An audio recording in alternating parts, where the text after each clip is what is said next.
নমস্কার বন্ধুরা, এই ভিডিওতে আমরা ইস্ট বেঙ্গলের ট্রান্সফার আপডেট নিয়ে দুটো আপডেট রয়েছে, সেই আপডেট দুটো নিয়ে কথা বলবো। একজন হলো রাহুল কেপি আর একজন হলো ভিগনেশ। এই দুজন প্লেয়ারের ওপর ইতিমধ্যেই ইস্ট বেঙ্গল টিম ম্যানেজমেন্ট কথাবার্তা চালাচ্ছে বা সেই বিষয়ে কি আপডেট রয়েছে সেইটা এই ভিডিওতে আমরা আলোচনা করতে চলেছি। প্রথমে আসা যাক কেরালা ব্লাস্টারের প্লেয়ার রাহুল কেপি। এই রাহুল কেপির ওপর অনেক দিন ধরেই ইস্ট বেঙ্গল টিম ম্যানেজমেন্টের একটা আক্রোশ ছিল বা নজর ছিল, এবং যেটুকু জানা যাচ্ছে যে বর্তমানে এই রাহুল কেপিকে নেয়ার জন্য ইস্ট বেঙ্গল টিম ম্যানেজমেন্ট অনেকটাই এগিয়ে গিয়েছে এবং এই রাহুল কেপিও ইস্ট বেঙ্গলে আসার জন্য প্রায় প্রস্তুত হয়েও রয়েছে। এবং এই রাহুল কেপির সঙ্গে কেরালা ব্লাস্টারের আর একটা মরশুম চুক্তি রয়েছে, তারপরেই সে ফ্রি এজেন্ট হয়ে যাবে এবং সে তার পছন্দ মতন যে কোনো টিমে চলে যেতে পারে। তার আগেই কেরালা ব্লাস্টার এই প্লেয়ারটিকে ছেড়ে দিতে চাইছে এবং ইস্ট বেঙ্গলের সঙ্গে এই প্লেয়ারের সঙ্গে ছাড়ার জন্য এক প্রস্তুত কথাবার্তা এগিয়েছে এবং নেগোসিয়েশনও প্রায় চূড়ান্ত হয়ে গিয়েছে যেটুকু জানা যাচ্ছে। কেরালা ব্লাস্টার ট্রান্সফার ফির মাধ্যমে এই রাহুল কেপিকে ইস্ট বেঙ্গলে পাঠাচ্ছে যেটুকু আপডেট বেরিয়ে আসছে।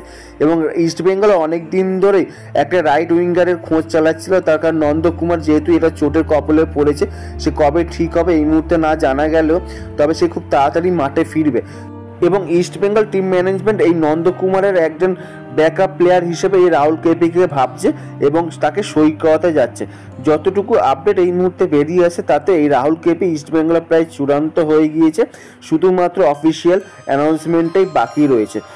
নেক্সট প্লেয়ার হলো ভিগনেশ, যে বর্তমানে হায়দ্রাবাদ এফসির সঙ্গে যুক্ত রয়েছে এবং সে হায়দ্রাবাদ এফসি ছাড়ার জন্য ইতিমধ্যে লেটার লিখেছে প্লেয়ার স্ট্যাটাস কমিটিকে। এবার প্লেয়ার স্ট্যাটাস কমিটি কি সিদ্ধান্ত নেয় সেটাই দেখার বিষয়। ভিগনেশের সঙ্গে যে হায়দ্রাবাদ এফসি যে চুক্তিটা রয়েছে 2027 পর্যন্ত, সেই চুক্তিটা যদি প্লেয়ার স্ট্যাটাস কমিটি যদি ক্যান্সেল করে দেয় তাহলে সে ফ্রি এজেন্ট হয়ে যাবে। তারপরে এই ভিগনেশ যে কোনো দলে যেতে পারে, তবে প্রাথমিকভাবে যেটুকু বোঝা যাচ্ছে যে এই ভিগনেশকে হয়তো ফ্রি করে দিতে পারে প্লেয়ার স্ট্যাটাস কমিটি। সেক্ষেত্রে একটা ইস্ট বেঙ্গলের টার্গেটে রয়েছে এই ভিগনেশ। এবার এই ভিগনেশকে ইস্ট বেঙ্গলে আসার জন্য রেডি হয়ে আছে সেটাই এখন দেখার বিষয়। শুধু ইস্ট বেঙ্গল নয়, এই ভিগনেশকে নেওয়ার জন্য আইএসএল এর আরও 2-3টে ক্লাব থাকতে পারে, তবে সেটা এখনো পর্যন্ত বেরিয়ে আসেনি। তবে বর্তমানে যেটুকু জানা যাচ্ছে এই ভিগনেশকে নেওয়ার জন্য ইস্ট বেঙ্গল এক প্রস্তুত কথাবার্তা চালাচ্ছে বা ইন্টারেস্ট প্রকাশ করেছে। এবার যতক্ষণ না প্লেয়ার স্ট্যাটাস কমিটি তার সিদ্ধান্ত জানাচ্ছে ততক্ষণ এই ভিগনেশকে ব্যাপারে অতটা শিওরভাবে বলা যাচ্ছে না যে ইস্ট বেঙ্গল কী করতে চাইছে।